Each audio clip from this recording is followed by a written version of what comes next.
नमस्कार दोस्तों, OCN network में आपका स्वागत है। तो नई तारीख आ गई है और नई तारीख है 6 मार्च। 6 मार्च को दिल्ली में और 10 से 12 मार्च तक देश भर में ट्रेनें रोकी जाएंगी। अब कहने को इन्होंने कहा है कि जो पंजाब के किसान हैं या बवाली हैं, वो तो खनौरी बॉर्डर पर, शंभू बॉर्डर पर बैठेंगे, लेकिन देश के दूसरे हिस्सों के किसान जो हैं वो 6 मार्च को दिल्ली पहुंचेंगे और दिल्ली में धरना, प्रदर्शन, जो भी उनकी गुप्त योजनाएं हैं, उसको अंजाम देंगे, उसको आगे बढ़ाएंगे। 6 मार्च और 10 से 12 मार्च।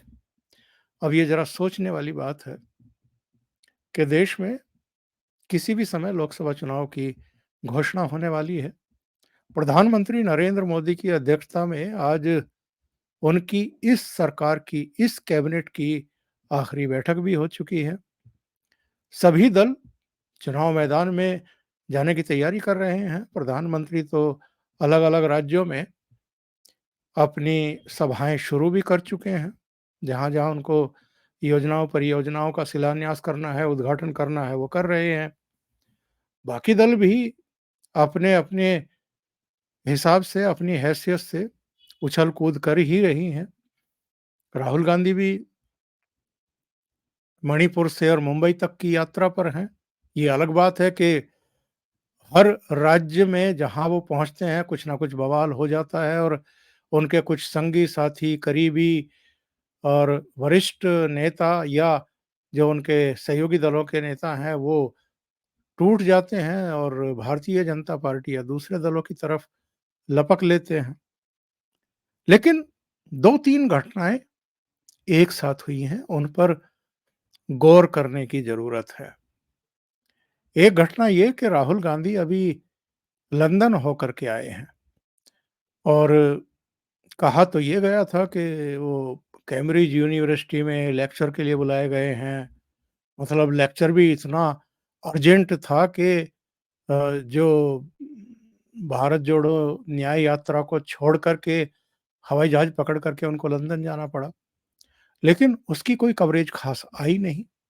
पता ही नहीं चला कि क्या भाषण दिया है, किसको भाषण दिया है। तो तमाम तरह की चर्चाएँ हैं। चर्चाएँ ये भी हैं कि अब 13 फरवरी को ये लोग शंभू बॉर्डर पर, खनौरी बॉर्डर पर और उधर सिरसा बॉर्डर पर आकर के बैठ तो गए थे और बीच-बीच में इन्होंने बवाल भी किया है। ख़ास तौर से शंभू बॉर्डर और खनौरी बॉर्डर को इन्होंने सरगर्म रखा और हरियाणा पुलिस को, अर्धसैनिक बलों को कई बार बल प्रयोग करना पड़ा, आँसू गैस के गोले छोड़ने पड़े। एक भटिंडा के बल्लो गाँव के शुभकरण सिंह की मौत भी हुई, जिसके बारे में इन लोगों का कहना है कि हरियाणा पुलिस की गोली से वो युवक मारा गया। हरियाणा पुलिस का कहना है कि बिल्कुल गलत बात है, हमारी हमने गोली चलाई नहीं। अब उसकी जाँच होगी, एफआईआर वगैरह दर्ज हो गई है। पर राहुल गांधी लंदन से लौटे हैं तो तमाम तरह की चर्चाएँ हैं और लोगों का तो यहाँ तक कहना है कि जब-जब ये इस तरह की रहस्यमयी विदेश यात्राओं से लौटते हैं, तो उसके बाद कुछ ना कुछ देश में होता है। कोई ना कोई बवाल ज़रूर कहीं न कहीं हो जाता है और ये तो विदेशों में कह भी चुके हैं कि साहब भारतीय जनता पार्टी वालों ने पूरे देश में केरोसिन छिड़क रखा है, बस एक माचिस दिखाने की ज़रूरत है। अब वो केरोसिन किसने छिड़क रखा है और कहाँ-कहाँ, कब-कब, किन मुद्दों को लेकर के और किन्होंने बवाल किया है और किन्होंने उन पर राजनीतिक रोटियाँ सेकने की कोशिश की है, ये तो अब देश भी जान गया है और विदेशों में भी इसकी चर्चाएँ होती है, विदेशी मीडिया में भी चर्चाएँ होती हैं। ये अलग बात है कि विदेशी मीडिया में कुछ अलग तरीके से चर्चाएँ होती हैं। एक तो राहुल गांधी विदेश से लौटे हैं और ठीक उसी समय इनकी प्रेस कॉन्फ्रेंस होती है और ये कहते हैं कि हमारा दिल्ली जाना अभी टला नहीं है और देश भर के किसान 6 मार्च को दिल्ली पहुँचेंगे। अब वो दिल्ली कैसे पहुँचेंगे? ये भी उन्होंने बताया, क्योंकि बहुत स्ट्रिक्टली हरियाणा सरकार ने कह दिया था कि आप हाईवे और एक्सप्रेसवेज़ पर ट्रैक्टर और उनकी ट्रॉली लेकर के नहीं गुज़र सकते, क्योंकि मोटर व्हीकल एक्ट में साफ-साफ लिखा है कि ट्रैक्टर्स जो है, उसको आप एक यात्री वाहन के तौर पर हाईवे, एक्सप्रेसवे पर लेकर के नहीं जा सकते। और यही टिप्पणी जो है पिछले दिनों पंजाब हरियाणा हाई कोर्ट ने भी कर दी थी। तो इनका मनोबल थोड़ा गिरा और जिस तरीके से इनके इरादों को एक तरीके से कुचला है और वहीं एक तरीके से प्रतिबंधित किया है हरियाणा सरकार ने, उससे भी इनके हौसले पस्त हुए हैं। इनको साफ तौर पर ये लग गया है कि ये ट्रैक्टर लेकर के दिल्ली जा नहीं सकते, क्योंकि ये खुद स्वीकार कर रहे हैं कि शंभू बॉर्डर, खनौरी बॉर्डर और जो दूसरे हरियाणा से लगते हुए पंजाब के बॉर्डर हैं, उनको बहुत मजबूत किले में तब्दील कर दिया गया है और ये वहाँ से आगे बढ़ ही नहीं सकते। तो इनको लगा कि बवाल तो करना है, जो एजेंडा है उसको तो आगे बढ़ाना है। और जिन्होंने इनको प्रेरित किया है दिल्ली पहुँच कर के बवाल करने के लिए, ज़ाहिर है कुछ ना कुछ तो ऐसा सौदा हुआ ही है, ऐसा समझौता हुआ ही है कि इनको इस काम को अंजाम देना है लोकसभा चुनाव से ठीक पहले। प्रधानमंत्री नरेंद्र मोदी की छवि को धूमिल करना है, उनको किसान विरोधी साबित करना है। ये शंभू बॉर्डर, खनौरी बॉर्डर और दूसरे जगहों पर इन्होंने करने की कोशिश भी की, तो वहाँ ज़्यादा इनका पार चला नहीं, ज़्यादा कुछ कर नहीं पाए। तो अब कहा है कि 6 मार्च को दिल्ली पहुँचेंगे। अब दिल्ली कैसे पहुँचेंगे? ट्रैक्टर से तो पहुँच नहीं सकते। तो ये आह्वान किया गया है कि सब पैदल, बसों से, कार से, ट्रेन से, हवाई जहाज़ से दिल्ली पहुँच जाएँ। अब 6 मार्च को बिना ट्रैक्टर्स के अगर ये दिल्ली पहुँचेंगे, घुसेंगे, कहीं इकट्ठा होंगे, प्रदर्शन करेंगे, तो दिल्ली पुलिस के लिए, दिल्ली सरकार के लिए, होम मिनिस्ट्री के लिए इनको नियंत्रित करना बिल्कुल भी मुश्किल नहीं होगा। दिक्कत तब आती है जब ये वो जो 26 जनवरी को इन्होंने लाल किले पहुँच कर के बवाल किया था, गदर काटी थी और लोगों को भी ट्रैक्टर के नीचे कुचलने की कोशिश की थी, बैरिकेड तोड़ दिए थे, बसों में टक्कर मारी थी। उस तरह का बवाल, उस तरह की हिंसा ट्रैक्टर के ज़रिए तो की जा सकती है और जो ये पोकलैंड मशीनें और जेसीबी और पता नहीं क्या-क्या लेकर के पंजाब से शंभू बॉर्डर और खनौरी बॉर्डर पर लेकर के आए थे, उससे भी इनके इरादे साफ हो गए थे कि ये कोई साधारण किसान तो नहीं है, किसान परिवारों से तो नहीं है। और जिस तरह के बयान वहाँ दिए गए थे खालिस्तान को लेकर के, पाकिस्तान से संधि कर लेंगे, यहाँ अगर हमें हमारा बॉर्डर सील कर देंगे तो हम पाकिस्तान से पंजाब का बॉर्डर खोल देंगे, उससे भी इनका एजेंडा साफ हो जाता है कि एक्चुअल में है क्या।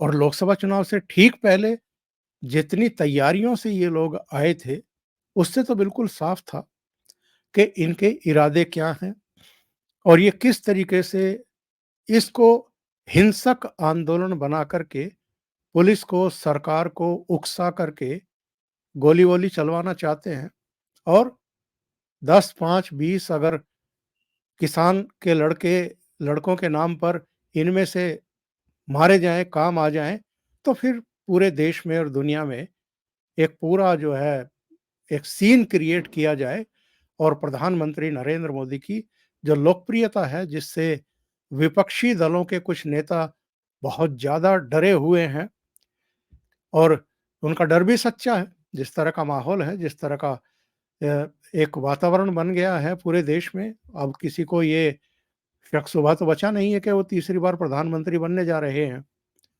अब तो इस पर बहस हो रही है कि उनकी सीटें कितनी आएँगी? 370 भारतीय जनता पार्टी की आ पाएँगी या नहीं आ पाएँगी? 400 से ऊपर एनडीए की जा पाएँगी कि नहीं जा पाएँगी? कोई ये तो कह ही नहीं रहा कि 272 आएँगी कि नहीं आएँगी। अब तो 370 और 400 की बात हो रही है। तो इन्होंने 2-3 चीज़ें तय की हैं कि साहब 6 मार्च को तो दिल्ली पहुँचेंगे और बाकी राज्यों के भी लोग भी पहुँचेंगे और पंजाब, हरियाणा से भी लोग पहुँचेंगे। इनका ये कहना है इनका तो ये कहना है कि जो पंजाब के किसान हैं, यानी जो बवालिए हैं, वो तो बैठेंगे खनौरी बॉर्डर पर, सिरसा बॉर्डर, डबवाली बॉर्डर पर और शंभू बॉर्डर पर और देश के दूसरे हिस्सों से किसान जो हैं अपने-अपने तरीकों से, ट्रैक्टर से नहीं अपने तरीकों से दिल्ली पहुँचेंगे। अब कितने पहुँचेंगे, वो तो सरकार उनको भुगत लेगी, देख लेगी क्योंकि किसी को भी ऐसे टाइम पे जबकि लोकसभा चुनाव की उल्टी गिनती शुरू हो चुकी है, दिल्ली में बवाल करने की इजाज़त दी नहीं जा सकती। पहले से ही दिल्ली के बॉर्डर जो हैं सील हैं।